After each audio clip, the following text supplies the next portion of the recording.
Today, we can still find personal data, Malaysian personal data, particularly down to IC number, home address, phone name in the dark web. So today, if any hackers or any scammers want to look out for personal data of a particular person, they can do so easily in the dark web.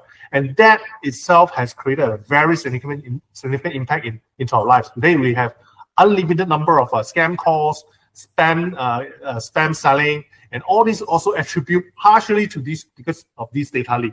Now, when it comes to this round, when MCMC given the instructions and directives to their telco, and this is also, I think MCMC could have done a proper, I would say, more educate PR to at least inform the public and then share with the public in a transparent manner what kind of methods they're using to anonymize the data, and at least give some assurance. Assurance as in, yeah, we have PDPA, not the kind of assurance as in more technical, more comprehensive and granular, where the assurance given can be validated, by a third party, by experts. And this is kind of assurance that what we would be expecting MCMC to do. Right. Beyond our call to say MCMC can't do this. But then again, we also want to clarify this. PDPA does not apply to government. That is the thing, that's the catch.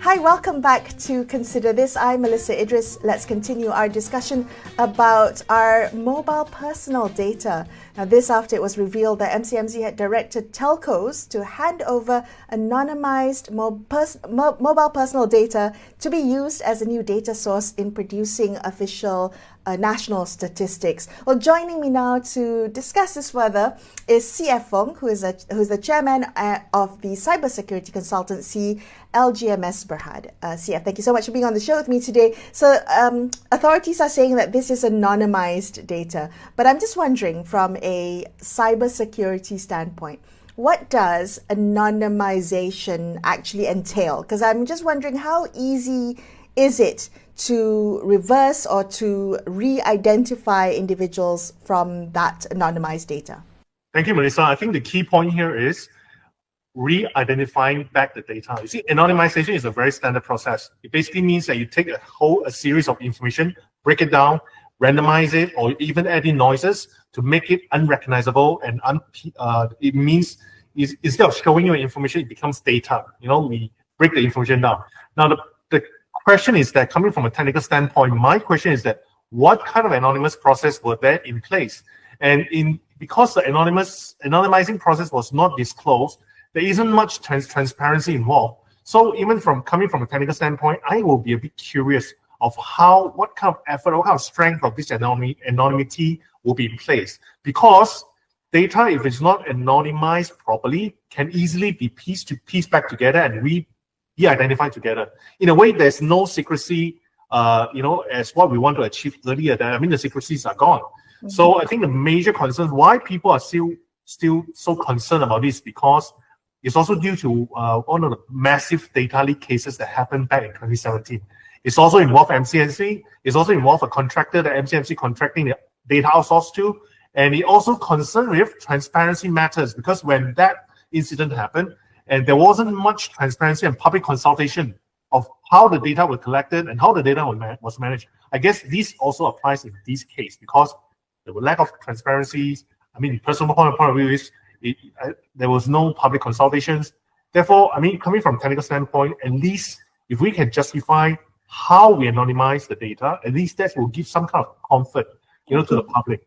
So is there an industry standard for anonymization? Is there, a certain threshold that industry has to meet in terms of this? Or is this just kind of the Wild West, anything goes?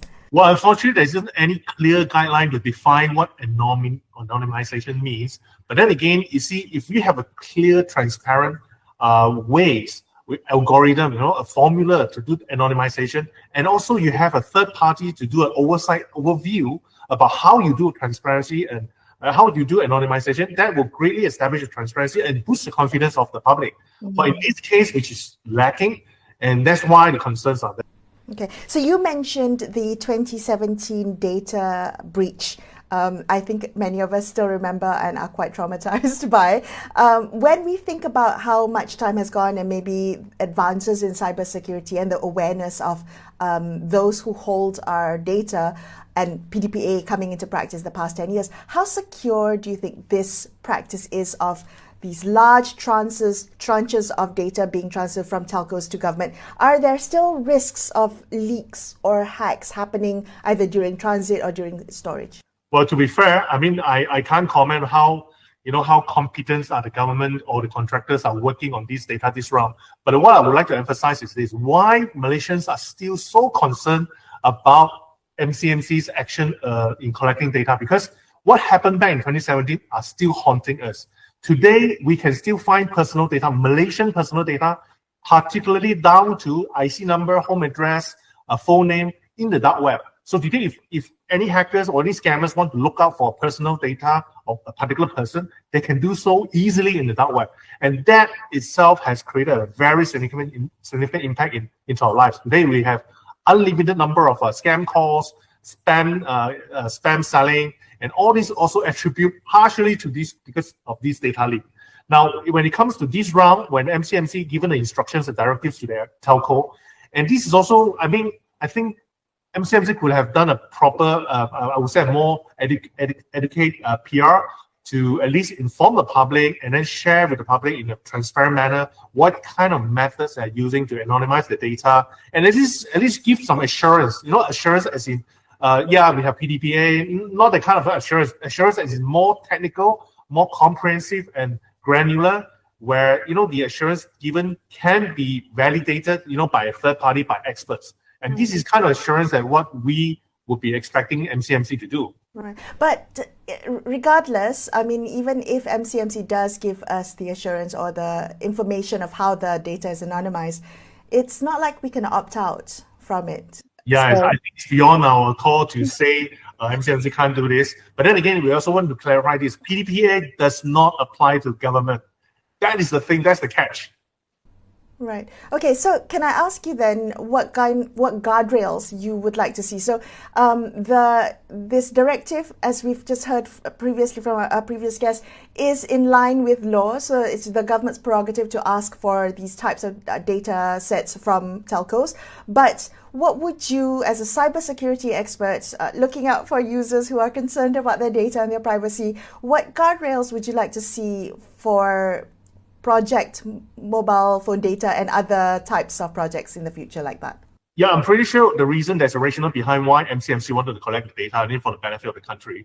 Then again, what gives me the comfort is that if MCMC will establish a series of workflow where it include oversight of independent parties, oversight of parties that has no conflict of interest, and experts. And together with all these, then at least we have some kind of assurance. Whatever has been planned, executed accordingly, and with the correct steps, correct protection measures being in place, and that will give us a comfort. Do you worry or see any risk that this type of mass data request could set a precedent for more routine surveillance? And I'm just wondering, even though this one was just a one-off and maybe with the rationale of using it for national planning or for national statistics, is there any part of you that is concerned that this could open the floodgates for routine state surveillance? Absolutely. This is also one of my major concerns, because you see, when these directives was given, it was not shared with the public in a public way. It was only addressed to the telco. Now, one of my fears is that will this become a routine surveillance, or would it become something that's become part of the routine? This is also my concern. That's why I say, end of the day, is back to the PR. Of whether it's not regardless of just MCMC alone. Any government agency for any kind of activities or any kind of initiatives that involve the public's interest, I think it is fair to be open, transparent, and share the initiatives as much as possible to the public, at least a public consultation, and also have experts, neutral party, to provide the assurance and do a check and balance. Right now, nobody is checking, and that's concerning. Okay.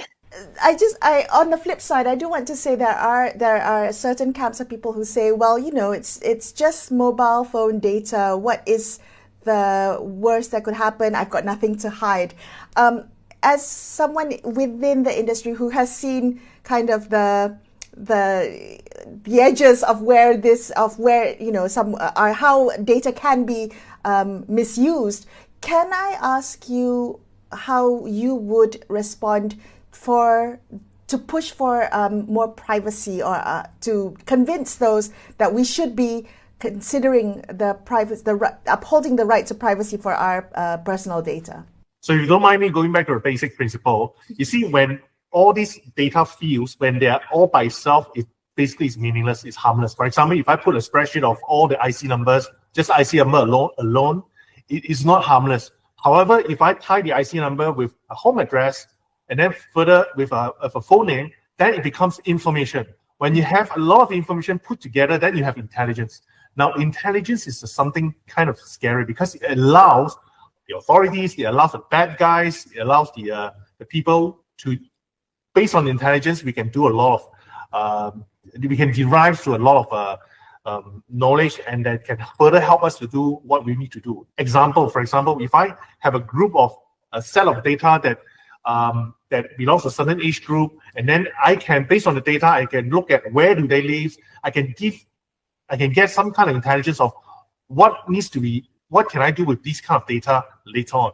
So that's why, regardless whether today we are talking about personal data or national secrets, I think any information should be treated seriously. We need to put in safeguards in place, because we will never know when are these information that is going to be exploited, whether by the good guys or the bad guys, regardless. But the thing, any information should be treated equally seriously.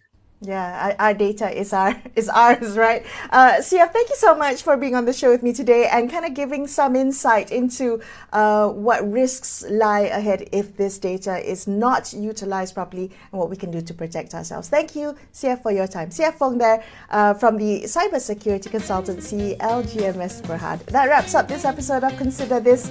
I'm Melisa Idris signing off for the evening. Thank you so much for watching. Good night.